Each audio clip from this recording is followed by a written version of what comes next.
sirikal nyalo tiyo kendo chiko yiene ni onyalo tiyo gi pesa koyudo priority moro machielo kato bang'e kore ka gini kawo tikele bunge for ratification.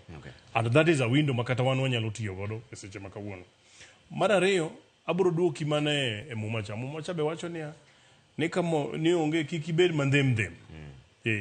Kae to ka to ok wawach ni wanyiso Ruto sani ni 2027 isedok. Mano kata ambe aonge. Wawacho kaka waseneno kako tiyone. Kaka waneno kako oserwako jowane. Kaka waneno kako osechungi wuodwane. Kuponi omedo dhi nyime kako timeni. Mwachopo 2027. Gima dimon waringo kode otimore nade? Onge. To kuponi kiny bochako lokore. For example, kiny. Wachiew gokinyi. Wayudo ka gik mitimo thurwa ong'ado okote. Oriembo jowatich ginene kama. Man is a different story.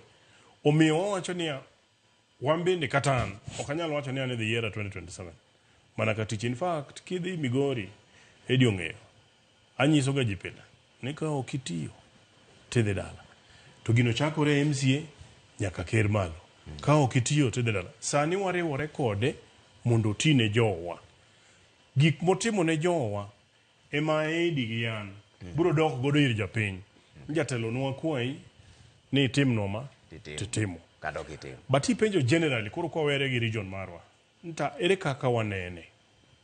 Ada wacho ni adieri makende ni samane president odonjo to nochake not oyudo ka economy is in a very tough position. Mondo mi settle, mondo lost team ne, mondo ket go economy stabilize ose take time. Lakini sani and Edika is an economist kanyo to koro nyalo wuoye. Ntiere indicators moko ma sani koro wanyalo ng'iyo. Kata ambe ngena ngama somo finance. Ntie indicators moko monyalo ng'iyo manyiso ni kuponi wamedo timo the right things to kare economy ni nyalo bounce mondo yoto dog ne japiny. Moody's rating nyocho onyiso ni we have improved. Pok wachopo kamedware lakini nwa improve.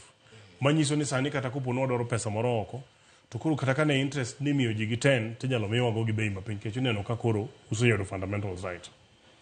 King'iyo sani interest rates e banks sani odok piny.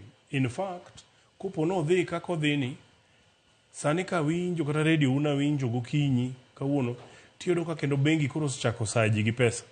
In fact yesterday nya yudo nyaka message makoro nyisa ni anyalo yudo loan at 9% from Diamond Trust Bank kada gedo ginyalo miya up to 10 million at 9.5%. Jo Kenya mang'eny to onge payslip ma ginyalo yudo godo loan cha. But nikech bank osechako lawa